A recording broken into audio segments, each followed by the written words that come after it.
കേരളത്തിൽ Nipah virus ബാധയെ തുടർന്ന് 14കാരൻ മരിച്ച സാഹചര്യത്തിൽ ഇന്ന് 13 പേരുടെ സാമ്പിളുകൾ പരിശോധിക്കും. 9 പേരുടേത് കോഴിക്കോടും 4 പേരുടേത് തിരുവനന്തപുരത്തുമാണ് പരിശോധിക്കുക. മരിച്ച കുട്ടിയുടെ സമ്പർക്ക പട്ടികയിൽ 350 പേരുണ്ട്. ഹൈറിസ്ക് പട്ടികയിൽ 101 പേരും. 68 പേർ ആരോഗ്യ പ്രവർത്തകരാണ്. മലപ്പുറത്ത് മാസ്ക് ധരിക്കുന്നത് നിർബന്ധമാക്കി.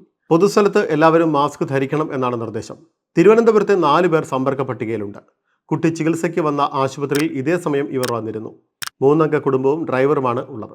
മലപ്പുറം തുവൂരിൽ പനിയുണ്ടായിരുന്ന യുവാവ് മരിച്ചതിന്റെ കാരണം പരിശോധിക്കുമെന്ന് ആരോഗ്യവകുപ്പ് മന്ത്രി വീണ ജോർജ് പറഞ്ഞു. മൃഗങ്ങളുടെ സാമ്പിളുകൾ എടുക്കും. മരിച്ച കുട്ടിയുടെ സഹപാഠികൾക്ക് കൗൺസിലിംഗ് നൽകും. അതിനിടെ നിപ സ്ഥിരീകരിച്ച് മരിച്ച കുട്ടിയുടെ വിശദമായ പുതിയ റൂട്ട് മാപ്പ് ആരോഗ്യവകുപ്പ് പുറത്തിറക്കി.